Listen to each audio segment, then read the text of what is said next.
네, 통신의 금리 베이스 익스트 엔코딩 진행하도록 하겠습니다. 제가 좀 목이 좀 안 좋아서요. 네, 목소리가 좀 이상할 것 같습니다. 이해 부탁드립니다.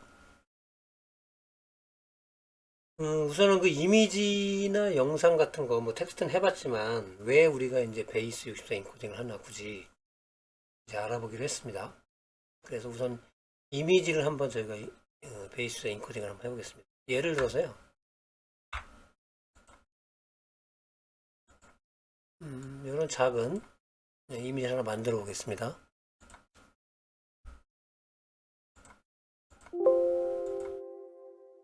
네, 이렇게 저장을 했고요.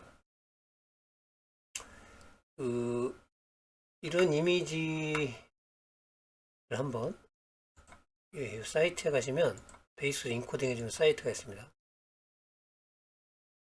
인코딩을 해서 쇼 코드를 보게 되면 보겠습니다. 이런 식으로 베이스 인코딩을 볼 수 있어요. 여기 보시면 이게 나중에 이제 HTML 문서에 이걸 삽입하면 된다는 얘기죠. 텍스트로 된 걸. 그래서 데이터 형식은 이미지 PNG고 이제 베이스 64로 인코딩 했다라는 나오고요. 이 콤마 뒤부터 실제 이제 이 이미지가 콤마 뒤 텍스트로 인코딩 된 거죠. 베이스 64라는 거. 요거를 이제 뭐 서버로 보낸다든지 혹은 서버에서 다운로드 받는다든지 해서 이미지로 이제 인식할 수 있는 거죠. 그럼 실제적으로 이게 이제 맞는지 한번 또 검증을 해보겠습니다. 그래서 여기 우선 저희가 뭐 많이는 못하고요. 여기가 이제 I죠. 첫 번째가. 실제 이제 I인가 확인을 좀 해보도록 해보겠습니다. 저희가 이제 그 편집기 같은 거 보시면요. 이렇게 파일을, 이미지를 저희가 열어보면, 이렇게 이제 파일을 볼 수 있는 편집기들이 많이 있습니다. 여기서 이제 보시면, 이 이미지 같은 경우는 여기 이제 쭉 이렇게 바이너리 형태로 쭉 돼 있죠. 첫 번째가 이제 89, 50, 42 이렇게 돼 있을 겁니다. 그래서 이 베이스 64 인코딩은 기본이 8비트짜리 3개를 묶어서 6비트짜리 4개로 자르려고 그랬죠. 그래서 89를 누르면 여기 오른쪽에 이진수로 변환하는 건 나오고요. 예를 들어서 얘 같은 경우는 이제 이거죠. 첫 번째가 이제 이거고요. 두 번째는 세 번째 3개. 요거를 6비트로 쪼갠다고 그랬죠.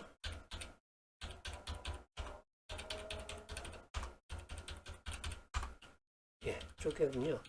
요거 이제 쪼갠 거에 대한 요 각각의 것을 다시 이제 10진수로 표현해 보겠죠. 얘 같은 경우는 엑셀로 보여드릴게요.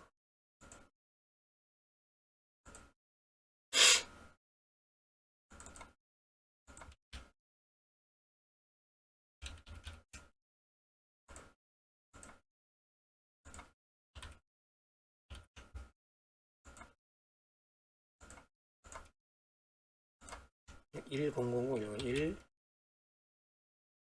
0 0 1이고요. 얘 같은 경우 01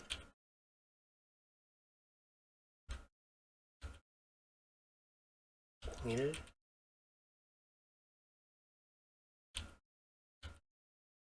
01 000001 00 111 되겠습니다. 이진수니까 얘가 자릿수 1, 2, 4, 8, 16, 32. 자, 그럼 얘 같은 경우 뭐냐면 32에 34가 되겠네요. 16, 20, 21, 1, 12, 14.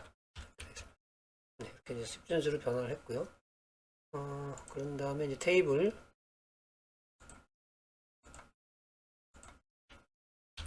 베이스 64 테이블을 보면서 문자 시연을 해보겠습니다. 34가 스몰 i죠.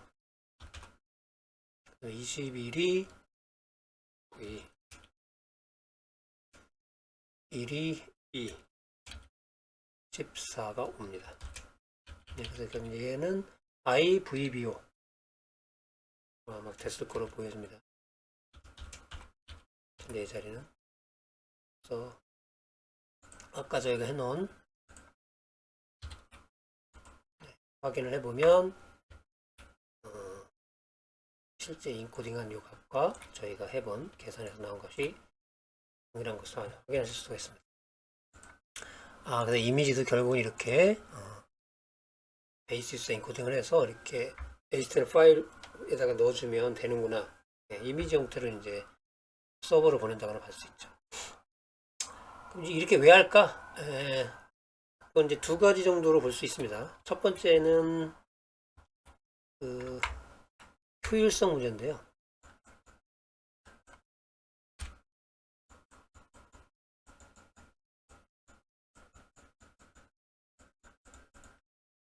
자, 여러분들 여기가 이제 웹 서버가 있고요. 이제 브라우저가 있어요. 자기. 얘가 이제 이미지 같은 거를 이제 가져올 때 저희가 HTML 문서를 보시면 이게 요청을 하죠. 그럼 여기에 있는 뭐 HTML이 있고요. 얘를 다운로드 받죠.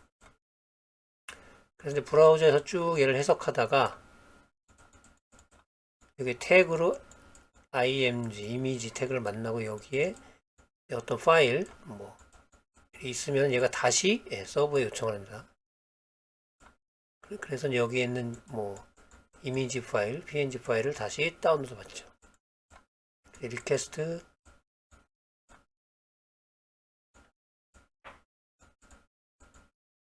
리스판스, 그 다음에 또 리퀘스트, 이미지를 리퀘스트하고 리스판스. 즉 어떤 효율적인 측면을 볼 때요, 얘가 이미지가 이렇게 돼 있는 거를 요청할 때는 일반적으로 HTML 파일을 다운받고 또 HTML 파일을 읽으면서 거기 이미지 태그가 있으면 또 서버에 이미지를 각각 요청하는 거죠. 이렇게 되면 이제 두 번 요청을 하게 되잖아요. 그래서 여러분들 아시겠지만 리소스를 많이 잡아놓은 중에 하나가 이게 이제 최초에 리퀘스트 할 때 이제 커넥션을 맺는 거죠. 커넥션을 맺고 그다음에 인터넷이라는 이 특성상 얘는 한 번 리스폰스 받으면 또 커넥션을 끊어버립니다. 또 이제 이미지 요청할 때 다시 커넥션을 맺고 서버랑 이미지가 다운받으면 커넥션을 또 없애버리죠. 네, 그래서 이렇게 리소스를 많이 사용하는 이 커넥션을 줄일 수 있게 하려면 결국은 이제 어떻게 하냐면 이 HTML에 이렇게 이미지가 실제 이미지가 연결된 게 아니고요. 이 HTML 파일에 이 텍스트로 된 베이스 64된 이거를 함께 보내주면 얘는 의미가 이제 없어지는 거죠. 한 번에 요청해서 HTML 파일을 받고 그 파일에 이런 베이스 64에 인코딩된 내용을 참조해서 이 브라우저에서 이미지를 뭐 인식해내면 되는 겁니다. 근데 이제 이게 있었죠? 그러면 사이즈가, 근데 사실 이렇게 하면 이제 사이즈는 늘어나죠. 그러니까 8, 8비트짜리를 쪼개서, 3개를 쪼개서 이제 8비트를 만들기 때문에 6비트 4개를 만들기 때문에 비트 수가 사실 늘어나죠. 이거 보면. 실제 이미지를 그냥 받는 것보다. 그래도 이제 효율적인 측면에서 한 번 커넥션 하는 게, 2번 하는 것보다 더 전송 속도라든지 이런 데 더 효율적이라는 판단으로 이제 이렇게 한다는 거예요. 첫 번째고요. 두 번째는 이거는 저기죠. 그 인터넷 특성 늘 말씀드리지만 이 인터넷이라는 게 아주 오래된 한마디로 시스템이기 때문에 전 세계적으로 장비들이 그죠? 최신했다고 보기 어렵죠. 그래서 가끔 이거는 이제 이런 바이너리들을 이렇게 인코딩하지 않고 처리하게 되면 이런 특수 문자들, 그 다음에 이 베이스 64 같은 경우는 62개 플러스 특수 문자 2개 이렇게 2개인가요? 플러스 마이너스 이렇게 쓰잖아요.